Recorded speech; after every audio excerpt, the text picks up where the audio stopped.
Unit under the mouse. Today we're improving the system that tells us which tile is under the mouse, and we're going to integrate the units in it. That way we're gonna know at any time which unit is under the mouse and which unit is selected. And we're also going to add a little glow to it so it's a little bit easier to see. So let's get to it. Okay, so in Unreal we're gonna start with the material so we can see that something is happening. So I'm gonna go in my materials and open M color because this is the material that is assigned to all my units.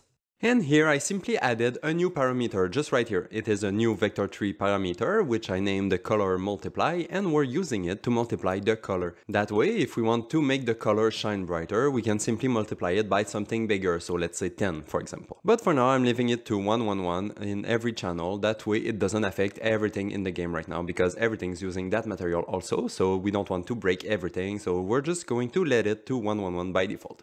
And also, the reason why I'm setting a color instead of a float is just so we are able to change also the color of the unit if that's something we want to do. So that way we can simply change the color by setting a different color multiply. Or if we don't want to set a different color, we can simply set the same value in all three channels and it's simply going to multiply it.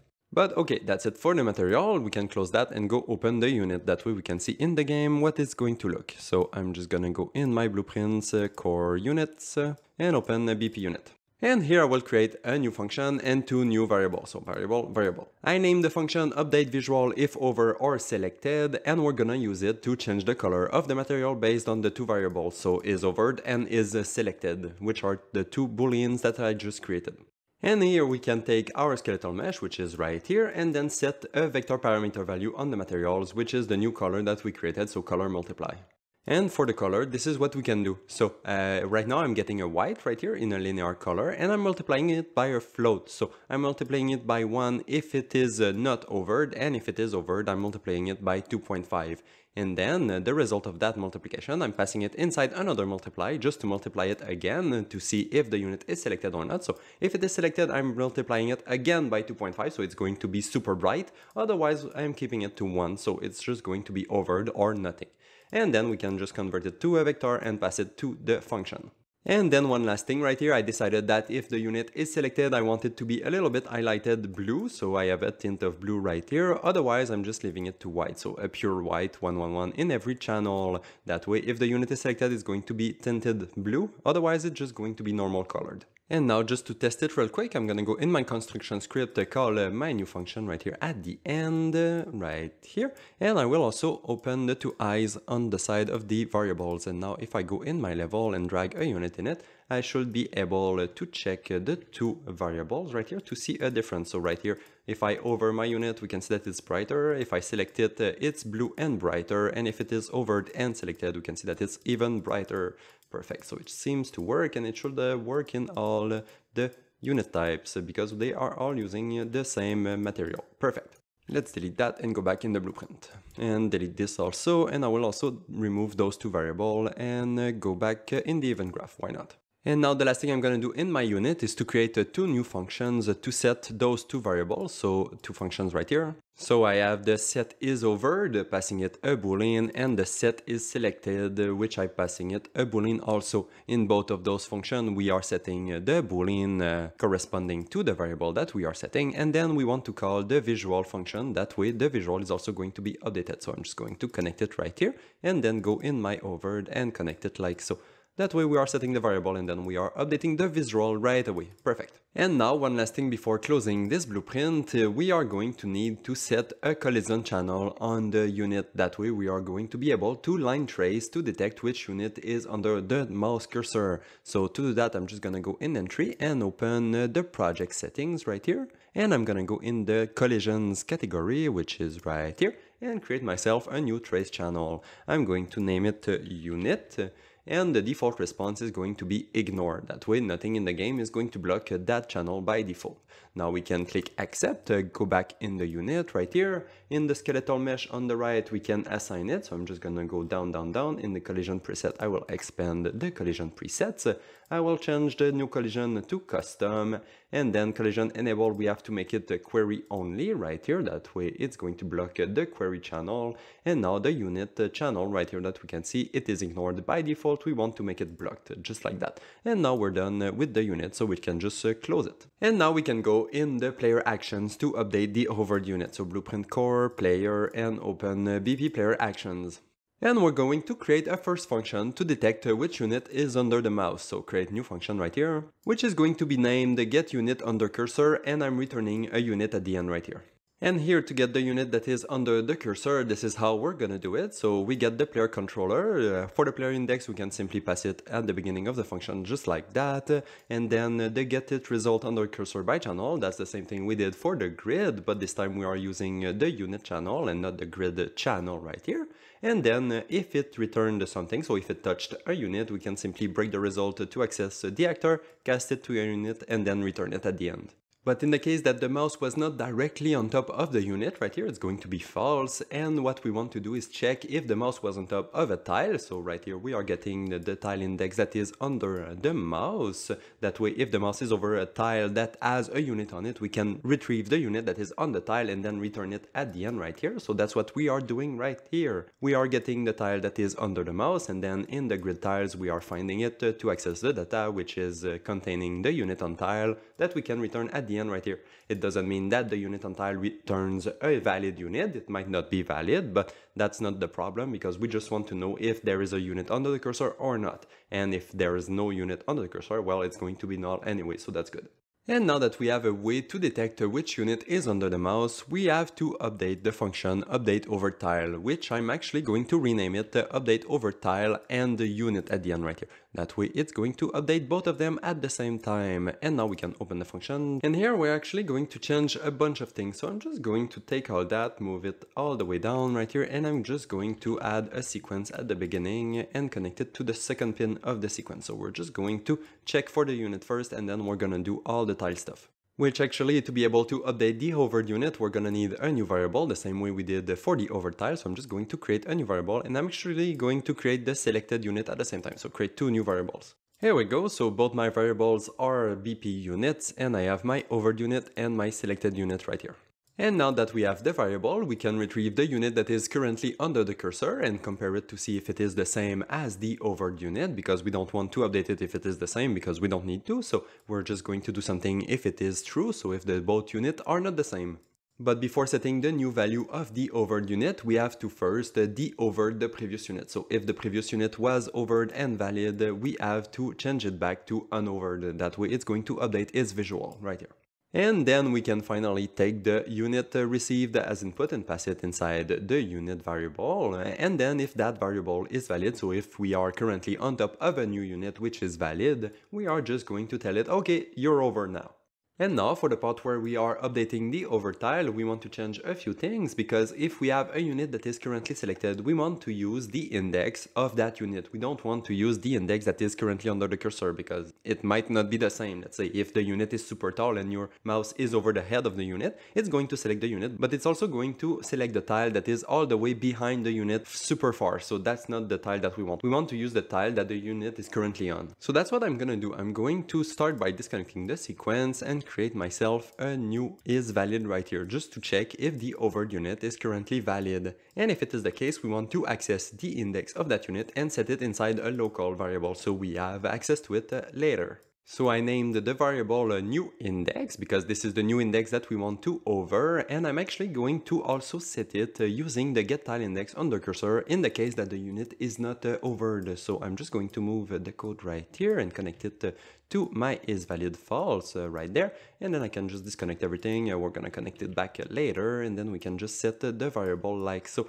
That way, if the unit is valid, it is going to use the index of that specific unit, and if the unit is not valid, we are going to use the index that is currently under the mouse cursor on the grid, the same way we did before. And now for the rest of the logic, we can just connect it back like so. So I'm just going to go back to my branch just right here. We can make it clean later if we want to. And then to compare with the over the tile, I'm just going to use the new index just like that. And then it's going to do everything else. So the over tile, it's updating right here. And then we have to set the variable because we disconnected it. So I'm just going to take my new index also just right here.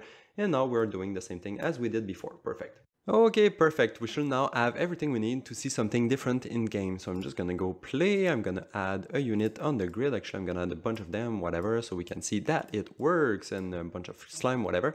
And now if I pass my mouse over the units, we can see that they are now more highlighted than before. And I'm just going to zoom just to make sure that we can see. But yeah, the unit is now more highlighted than all the other ones. Perfect. So the hovered unit is now working. And if I'm hovering the head of my unit, we can see that it highlights the unit and also the tile that is under the unit and not the tile that is behind it. Perfect. So it works exactly the way I want it to be. Perfect. And now we just have to go do the unit selection action. So I'm just gonna go in my action, in my grid right here, and we have the select tile action, which we are actually going to use. So I'm just going to rename it first. So select tile and unit, actually not our unit, but and the unit, select tile and unit, because we're gonna select both of them in the same action. And now we can just open the action.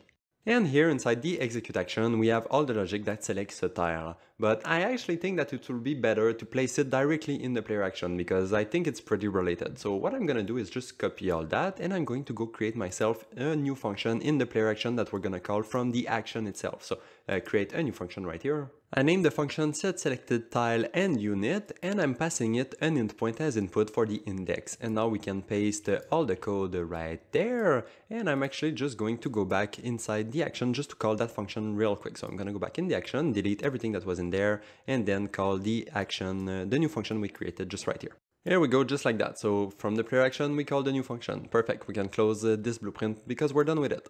And now for all that stuff, I'm just going to create a sequence at the beginning of the function and connect it like that. We're gonna use the first pin for the tile and the second pin for the unit. But right now, if we compile, we can see that we have a bunch of errors and we have to replace all those variables. So I'm going to replace player action selected tile just by selected tile, and index, I just have to recreate the node. So index like so, and I will replace all that for all the other places.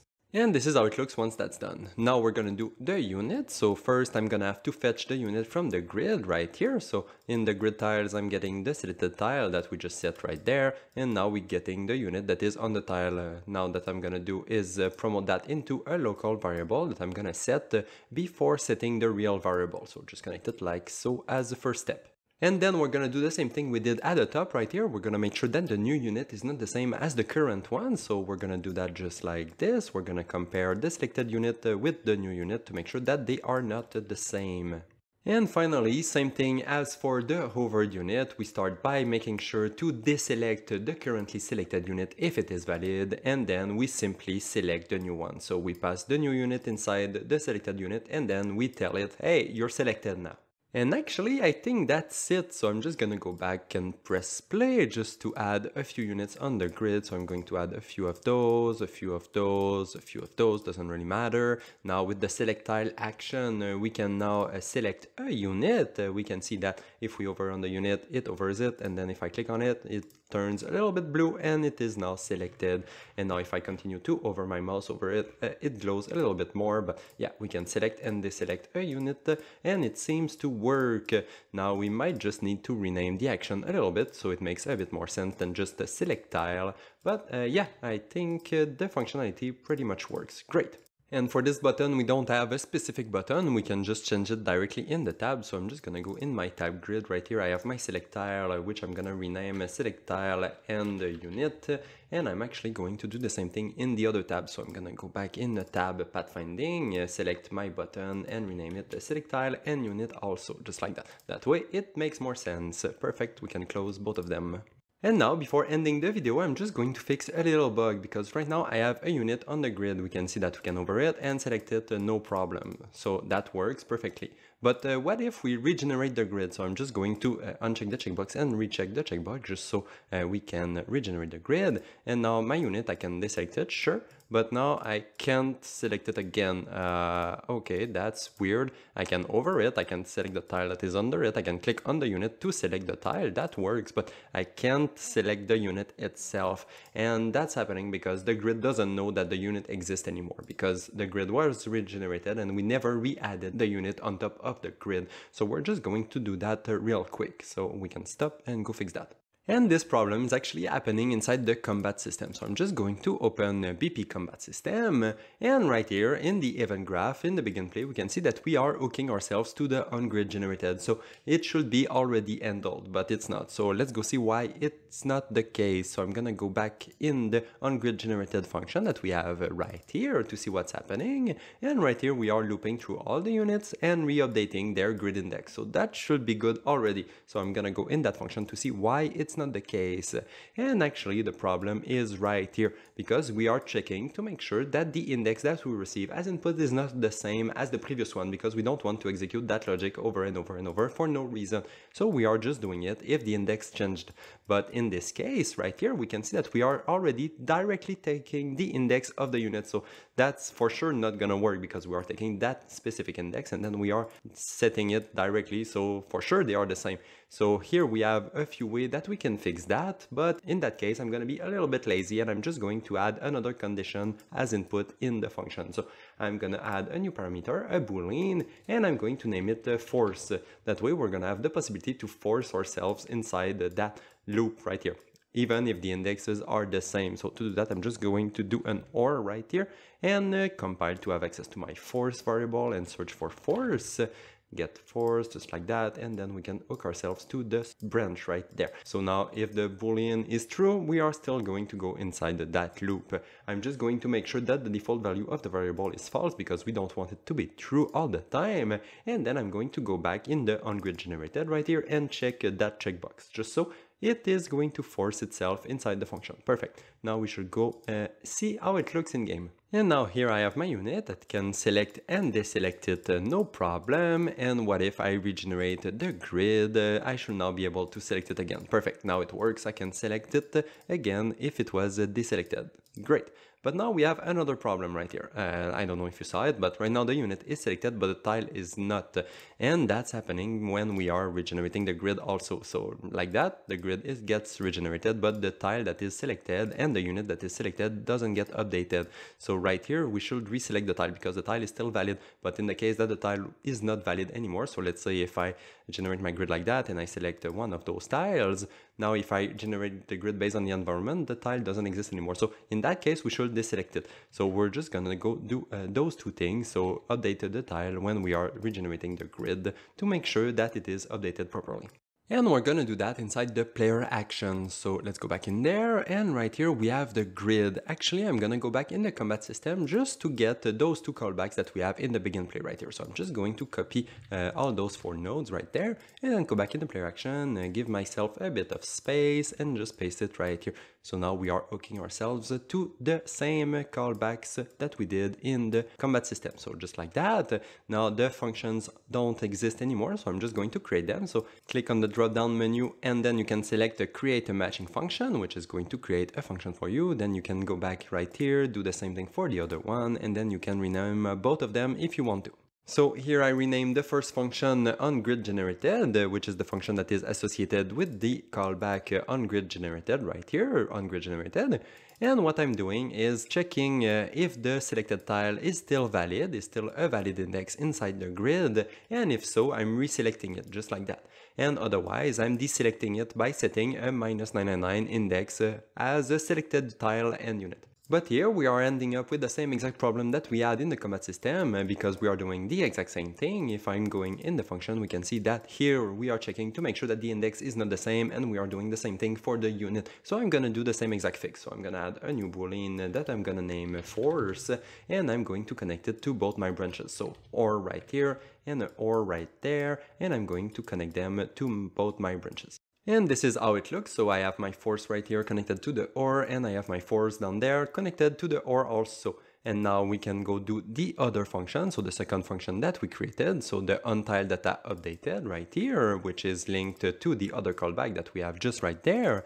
And for the code of the function, I've been a little bit lazy. So what I'm doing is just getting the index that we receive as input, so the index of the tile that was just updated, and we are comparing it with the selected tile. So if it is the same as the selected tile, I'm just going to call the onGrid generated function. So it's doing the same exact logic in both cases.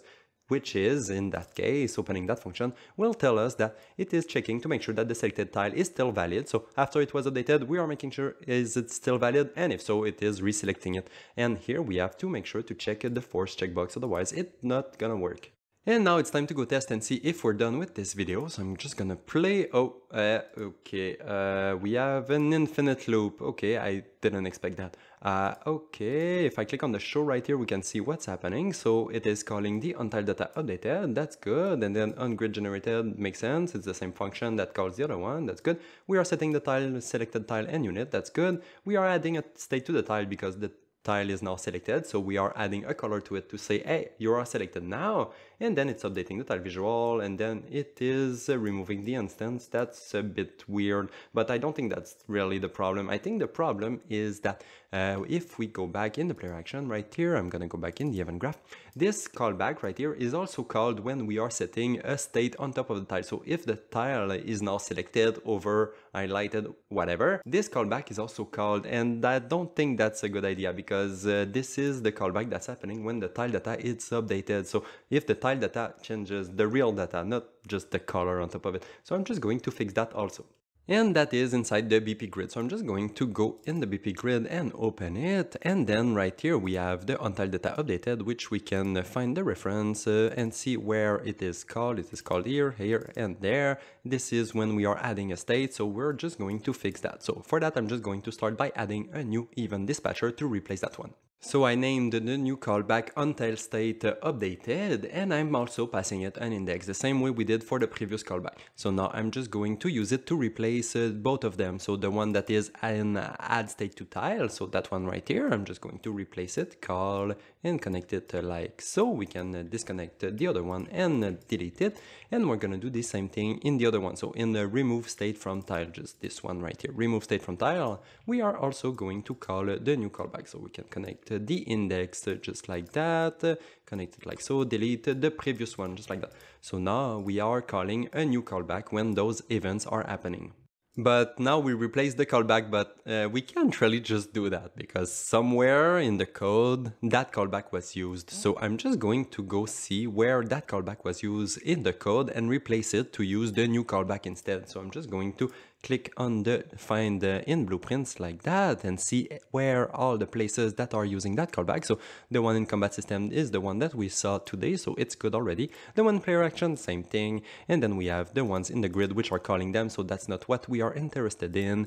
And then lastly we have the bind event to until data updated in the color on tile here in the debug menu. So I'm just gonna check and see, and actually I'm pretty sure that this one we should replace it because it is based on the state and not on the data itself. So actually I'm just going to use that one, and I'm also going to use the other one. I'm just gonna check real quick. Yeah, we have the update state on tile, and this one is calling the update text on tile. So the text is updated. I'm just going to also do one for the update state on tile.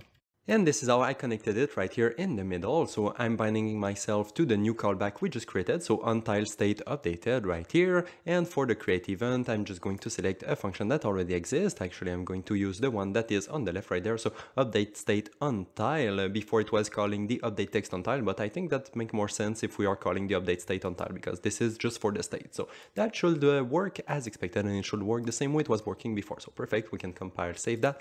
And now we should be able to see the result in game.